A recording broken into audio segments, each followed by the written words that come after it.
여러분 안녕하십니까. 손에 잡히는 보상 이야기의 백주민입니다. 오늘은 언론에 보도됐던 사건 중에 제가 다루었던 사건을 소개 한번 해드리고자 합니다.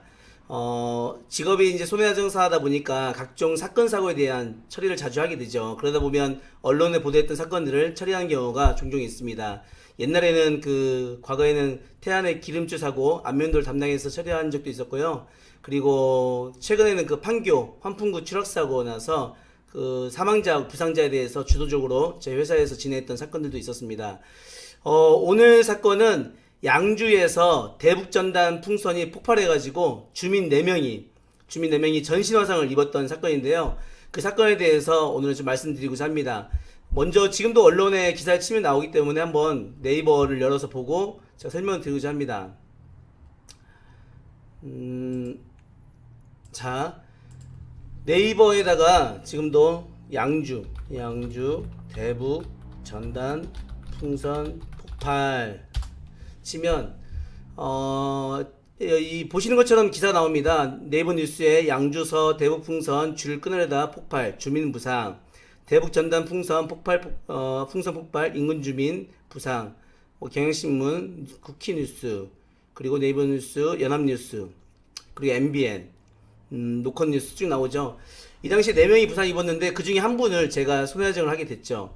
여기 보시면 양주 대북 전단 풍선 보상은 누가에서 MBN 뉴스에서 취재한 기사 뉴스가 있습니다. 이 뉴스를 한번 보시고 나서 제가 말씀을 좀 이어가도록 하겠습니다. 네. 얼마 전 한 도로에 떨어진 대북 전단 살포용 헬륨 풍선이 폭발해 현장에 있던 주민들이 부상을 당한 사고가 있었는데요. 해당 사고의 과실 여부가 명확하게 드러나지 않아 피해자들이 적절한 보상을 받지 못하고 있습니다. 박통일 기자입니다. 지난 10일 대북 전단을 실은 대형 풍선이 폭발한 경기도 양주의 한 도로입니다. 성경책을 담아 북한 주민들에게 보내기로 예정됐던 대형 풍선은 반대 기류에 부딪혀 휴전선을 넘지 못하고 이곳에 떨어졌습니다. 인근 주민들이 대형 풍선을 제거하는 과정에서 폭발이 일어났고 현장에 있던 41살 서모 씨 등 4명이 부상을 당했습니다. 풍선을 갖다 이렇게 잡으면서 이렇게 기울어지니까 그것을 이렇게 잡고 안고 내리는 도중에 갑자기 펑 소리가 나서 정신 차리고 보니까 제가 도로가로 이렇게 넘어져 있더라고요.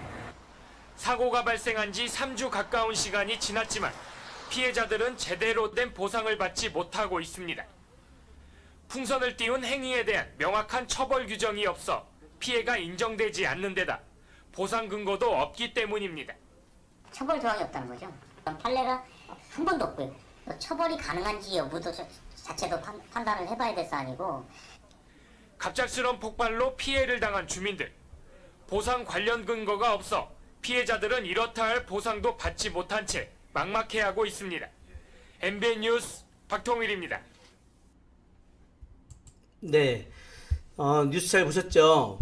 보신 것처럼 풍선이 폭발했는데 이게 원래는 풍선에다가 헬륨가스를 넣었으면 이렇게 터지지 않았을 것 같아요. 근데 헬륨가스보다는 저렴한 수소를 넣다 보니까 이 라이터로 인해서 폭발한 거죠.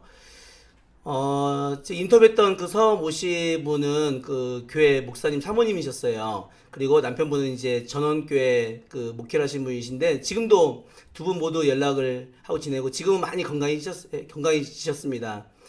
이 당시에 교회 전도사님을 통해서 이 사모님이 연락이 오셨어요. 자기가 이렇게 사고가 났는데 언론에도 보도됐는데 선교단체에서 100만 원을 들고 와서 치료비를 줄 테니 합의를 보자. 그래서 도저히 우리가 합의를 볼 수 없어서 합의를 못 보고 보냈는데 너무 억울하다라고 전화가 왔죠. 여러분들 어떻게 하겠습니까? 병원비가 1,000만 원이 넘게 나왔어요. 하루에 입원하는데 전신화상 치료받는데 한동안 60만 원에서 80만 원씩 들어갔으니까 하루 병원비만. 그러면 약 500만 원에서 1,000만 원의 병원비가 들어간 상태에서 선교단체에서 100만 원 주 합의 보자? 보시겠습니까? 볼 사람 없겠죠. 그래서 안 본다고 했고 경찰서 신고해서 조사했지만 경찰서에서도 민사다 보니까 자기들은 또 어떤 처벌 규정이 없어서 어떻게 할지 못하겠다 그 정도의 답변을 드렸던 것 같습니다. 제가 이제 이 사건을 도와달라고 해서 요청을 받고 그 선교단체 확인해 보니까 선교단체 이제 보험도 없고 내용도 연락도 안 되고 그리고 홈페이지마저 나중에는 지워버린 상태여서 찾을 길이 없었어요. 그 나중에 양주경찰서에 사건이 끝나고 나서 정보 공개를 하고 나니까 거기에 보니까 그 라이터를 켰던 그 동네 청년에 대한 인적사항이 일부 나오더라고요. 그래서 그 청년을 만나가지고 저희가 이제 확인한 결과 청년이 가입한 일상생활 배당체인 보험으로 처리했던 사건입니다. 자, 이 사건에서요, 이 사모님은 당연히 피해자니까 보상을 받아야 되는데 누구한테 보상을 받을 수 있을까요? 첫 번째는 어쨌든 풍선을 띄우고 관리했던 선교단체가 첫 번째겠죠. 두 번째는 라이터를 켜서 실제로 폭발이 일어나겠던 그 가해자가 책임을 지는 게 맞을 겁니다.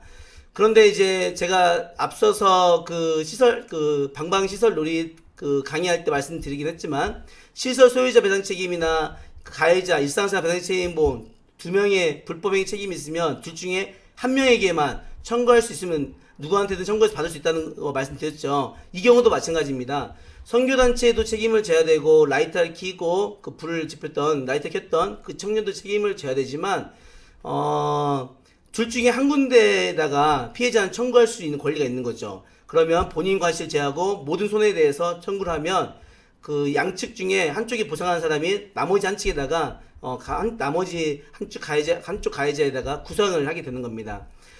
그래서 저희가 그 라이터 킨 청년을 찾고 청년한테 이제 얘기를 했죠. 당신 이거 처리 안 하면 그 소송한다고 하더라. 큰일 났다. 그러니 혹시라도 실손보험에 일상생활 배상체인 보험이 있으면 한번 확인해 달라라고 이제 우리 직원이 얘기를 했더니 다행히도 그 본인이 가입한 실손보험에 일상생활 배상체인 보험이 가입돼 있었어요. 그래서 이 사모님의 이제 보상을 진행하게 되는데 그 당시 치료비, 위자료, 또 일을 못한 휴업손해 그리고 향후 치료비 그리고 성형비용까지 성인병하고 또 추상장애, 전신 화상을 입었던 국가배상법에 대한 추상장애까지 평가를 해서 약 5천만 원 가까이 보상을 받게 된 실제 사례입니다. 본인 과실 30%고 나머지 이제 양측의 과실인데 나머지 70%를 그 라이터 킨 보험회사에 다 청구해서 받았던 사건이죠. 100만 원 준다고 선교단체 했을 때 참 막막했고 그리고 병원비도 없어서 어떻게 이걸 헤쳐나갈까 고민이 많았었는데 다행히도 라이터 킨 청년이 일배체에 가입돼 있어서 그 일배책으로 약 5천만 원의 보상을 받게 됐던 정말 불행 중 다행이었던 사건이었습니다. 지금도 뭐 기억이 나고요. 지금도 연락하고 계시고 지금도 지금 목회 너무 잘하고 계시고 그리고 또 많이 그 건강해지셨어요. 그래서 지금 뭐 피부도 너무 좋아지셔가지고 우려했던 것만큼 생기지 않고 많이 좋아했던 기억이 납니다. 자, 오늘은 이렇게 해서 그 대북 전단 풍선 폭발 사고에 대해서 말씀을 드렸고요. 다음에 또 다른 주제로 말씀드리도록 하겠습니다. 여러분 감사합니다.